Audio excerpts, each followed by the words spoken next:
So the Democrats genuinely appear to hate the United States. It just seems to be one of those things. For example, half the country roughly votes for Donald Trump. Therefore, they are racist, according to the Daily Beast, according to a popular, widely read left-wing outlet. This is just one of those positions. So half the country is racist. Okay. But it doesn't stop there. In fact, it just begins there. Because that's the problem with the Democrats at the moment, is they genuinely do seem to hate America and hate Americans. For example, when Nike pulled their shoes at Colin Kaepernick's request over concerns about the Betsy Ross flag over racist symbolism, well, I mean, that went down well, didn't it? I mean, this is... My black disadvantaged students live with racism. They don't need to see it on sneakers, says Larry Strauss in USA Today. I mean, honestly, is that really... Like, it's a flag on a pair of sneakers, like on a pair of shoes, that's about the Revolutionary War. It's not about race. It's not about racial superiority. It is surely about freedom from unjust tyranny. Or at least that's surely how...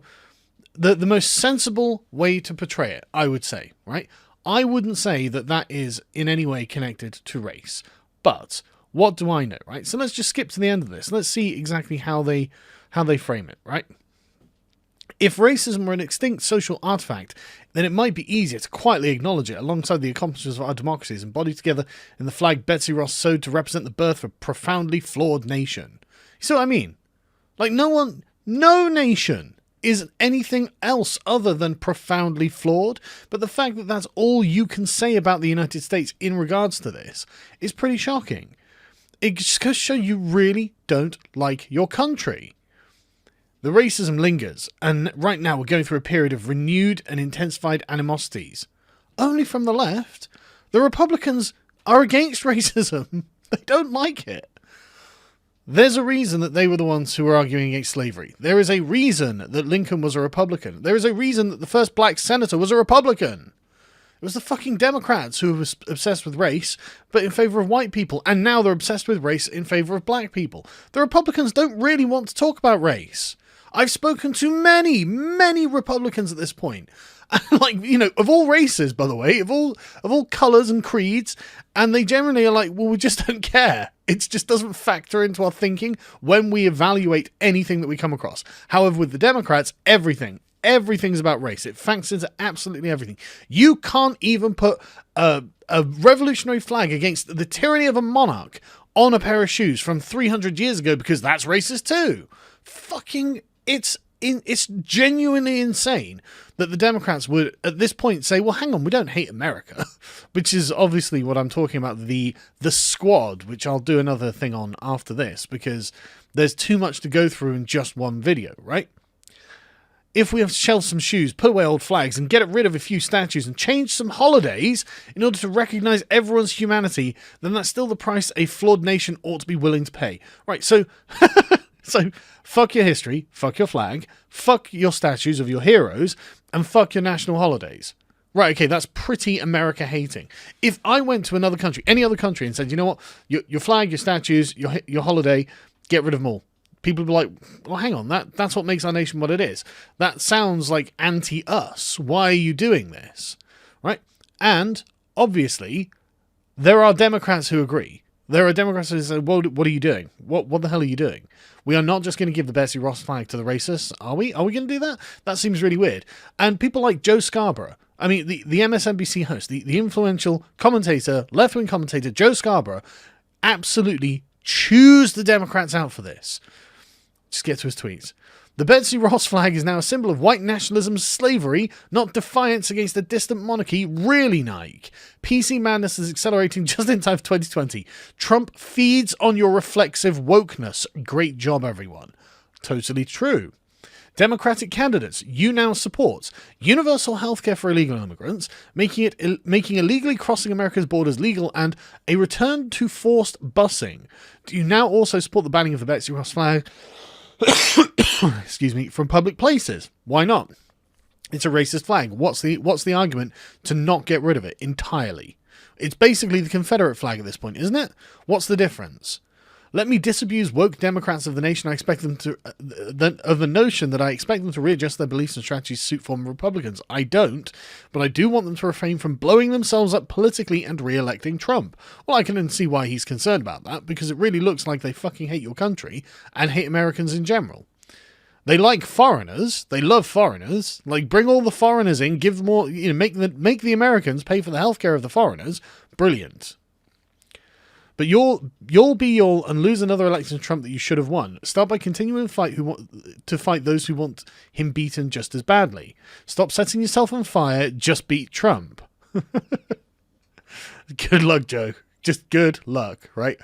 And then this was like the 2nd of July. And then we come around to the 4th of July, where Trump has his military parade. My God. Back to his military parade bullshit. Trump's 4th of July celebration, blah, blah, blah, blah, right? Nothing too outstanding here. Why wouldn't the US celebrate its military? The mightiest military in the world, in all of human history, in fact, right? That makes America the protector of the global order that's peaceful and liberal, right? Why wouldn't we be in favor of this? Oh, it's irresponsible. It's going to cost money. Calm down. Donald Trump is a bit of a spendthrift. So, what's the problem? Oh, it's a betrayal of American values. That's Bloomberg's opinion. How is Trump's parade offensive? Let me count the ways. It's offensive to have a military parade, a celebration of America's achievements militarily on the 4th of July, the Independence Day, the founding birthday of the nation. And you're like, no, that's offensive. Fucking, are you thinking about what you do? Obviously you're not. Joe Scarborough's right. It's reflexive wokeism that just shows you hate your country. You hate the things it is.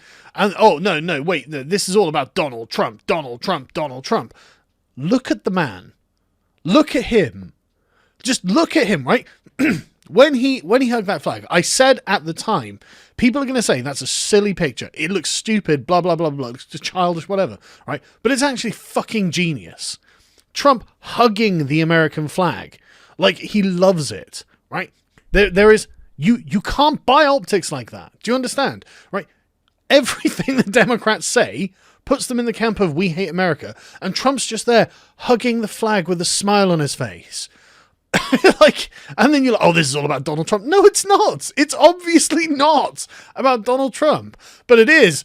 A parade is an out-and-out authoritarian performance art act. Oh, my God. What are you doing?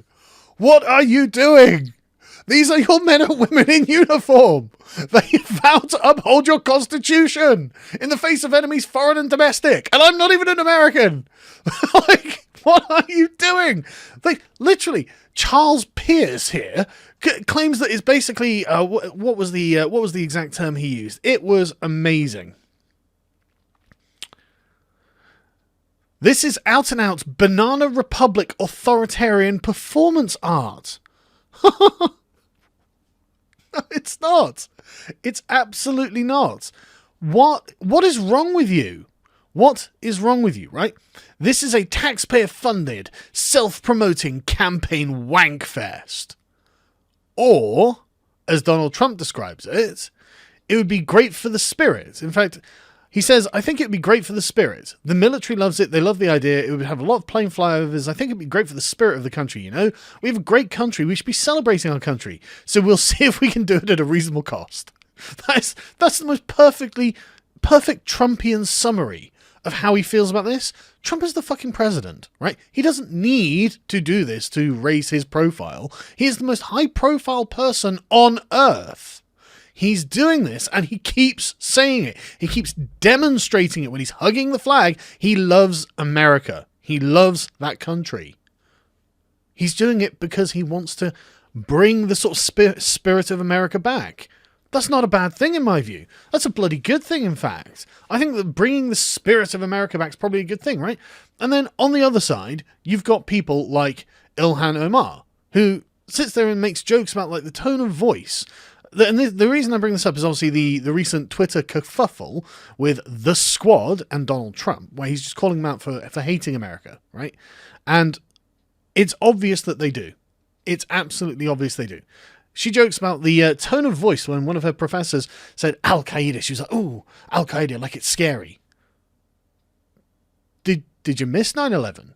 Did that not register in your brain that it was Al-Qaeda that blew up the Twin Towers and killed 3,000 people? Is it unreasonable that an American would think of Al-Qaeda as a scary force? Is that real? Or was it just some people who did something, right? And this is a great speech. So I've got the in context one. I don't want people to think I'm taking her out of context, because in context it's so much fucking worse. She said this in response to the tragic nightmare that has happened to the Muslims in New Zealand. A terror attack that killed fewer people than 9/11. To the Muslims in New Zealand, it's a tragic nightmare.